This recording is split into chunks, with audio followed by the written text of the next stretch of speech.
Selepas desak pengeluaran QSP, Ashraf akui ianya bukan cara tangani kos sara hidup. Itu kata Dr. Ashraf. Tetapi itu dimaklumkan oleh MH Daily. Okey, bukannya Dr. Ashraf yang maksudkannya. What's up guys, Assalamualaikum dan salam sejahtera kepada anda semua yang sudi menonton Saja Sembang. Dan Saja Sembang kali ini seperti biasa lah.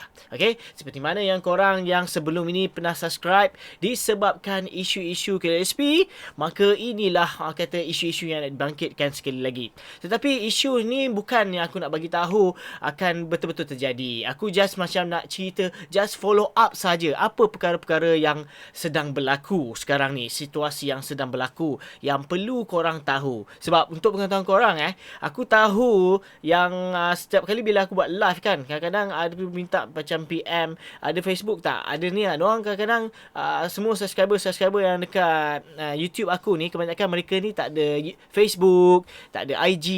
So kadang-kadang berita tu kebanyakan daripada Facebook dan juga IG ataupun Twitter ke. So kadang-kadang aku share lah dekat sini. Okay, untuk follow up balik apakah yang orang kata yalah berita-berita terkini yang boleh dikongsikan melalui channel Saja Sembang. Tapi sebelum tu guys, bagi korang yang masih lagi belum subscribe ke channel ini, please klik button subscribe. Ada klik di sini tu. Okay, klik saja dan jangan lupa tekan button on notification untuk dapatkan video-video yang terbaru daripada channel Saja Sembang. Okay, tadi aku ada baca paparan ini. Okay, ini setelah kata Dr. Ashraf sendiri ada share kan. Okay, dia beritahu kat situ, selepas desak pengeluaran KSP, Ashraf akui ianya bukan cara tangani kos, okay, sara hidup. Ini selepas video yang aku ada upload semalam, kenyataan beliau semalam. Kau boleh klik saja kat sini.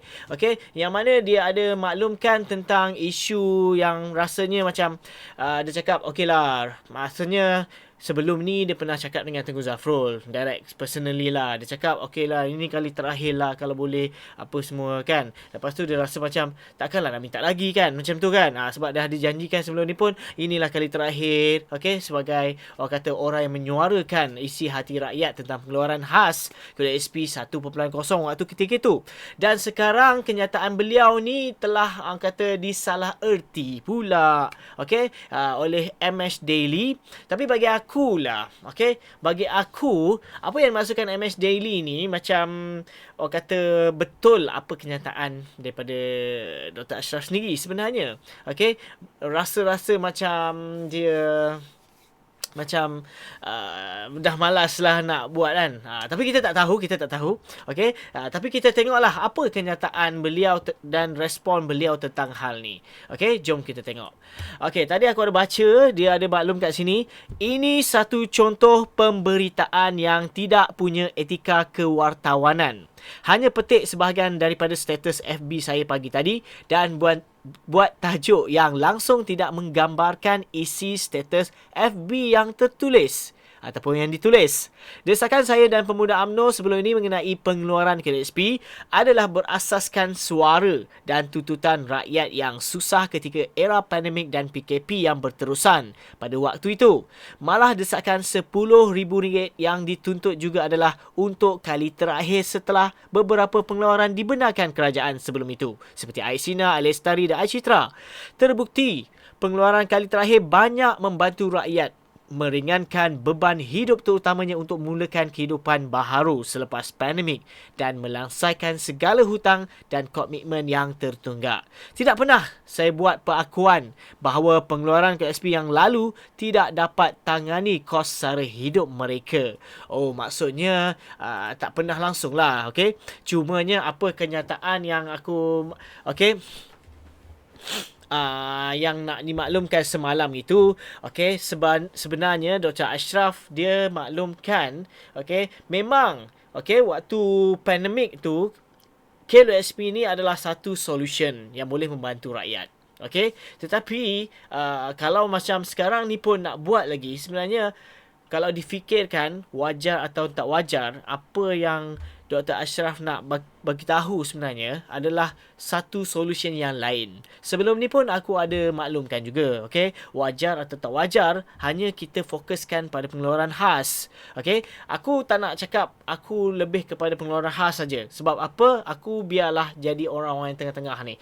Okey, maksudnya aku general, aku gear neutral, general. Okey, so maksudnya aku boleh pergi ke pengeluaran khas. Aku sentiasa update tentang pengeluaran khas. Sekiranya benda ini pun ada respon, ada benda manfaatnya, kelebihannya, okay, memang aku akan, okay, agree about that.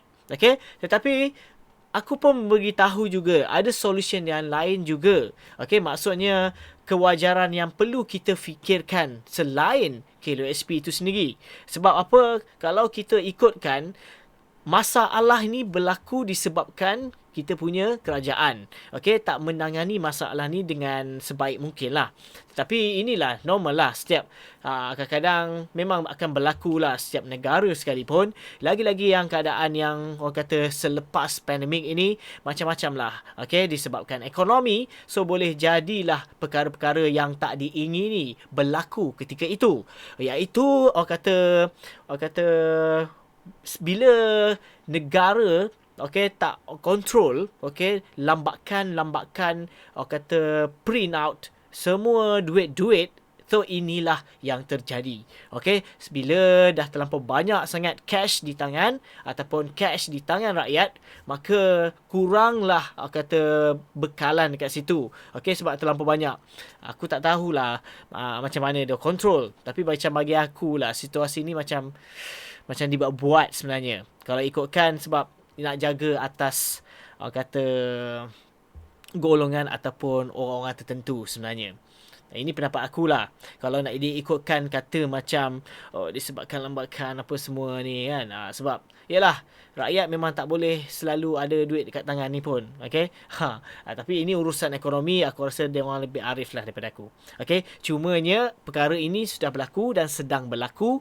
Dan apa yang dimaklumkan Dr. Ashraf itu tindakan selain itu, okey, yang perlu harus kita lakukan ataupun kerajaan sendiri harus lakukan, iaitu macam kata ayam diturunkan harga ataupun diteruskan dengan subsidi dan sebagainya. Okey, dan kalau tengok pun perkara-perkara yang diupdate oleh Dr. Ashraf sendiri melalui gambar paparan ini, okey, yang mana dia kata kerajaan digesa menghentikan monopoli di kalangan kartel dalam industri peternakan ayam demi manfaat rakyat. Okey, hari ini saya menerima kunjungan kumpulan pengusaha industri peternakan ayam, iaitu saudara Muhammad Azlan Ali, okey, saudara Syafikur Rahman Samsudin, saudara Muhammad Rizal Badaruddin dan saudara Mustafa Muhammad Yusof yang merupakan anak muda yang terlibat dalam industri peternakan ayam bagi mendengar pelbagai rintihan dan realiti yang berlaku di lampangan berkaitan isu harga ayam. Antara yang saya rumuskan, isu harga ayam ini mesti ditangani secara holistik. Okey, yang ini korang boleh baca lah. Okey, sebab aku akan update ni nanti kat post community. Okey, so korang boleh tengok dekat situ lah. Kalau aku baca ni pun aku rasa korang pun tak dengar kot. Okey, cumanya aku nak update lah apa situasi sekarang. Okey, apa yang sedang berlaku sekarang. Okey, supaya bagi korang yang kat luar sana, okay, lagi-lagi penonton dan juga subscriber aku semua, okay, still lagi, okay, keep in touch dengan info-info yang disampaikan oleh aku sendiri, admin Sari Sembang. Dan juga maybe ada sesi live juga setiap Sabtu malam pukul 10.30 malam. Okay, itu saja perkongsian dalam episod kali ini. Diharap sikit sebanyak memberi info yang terkini daripada channel Sari Sembang. Bagi korang yang belum subscribe ke channel ini guys, please klik button subscribe di sini tu. Dan jangan lupa share dan juga like video ini. Aku Faizwan. Assalamualaikum.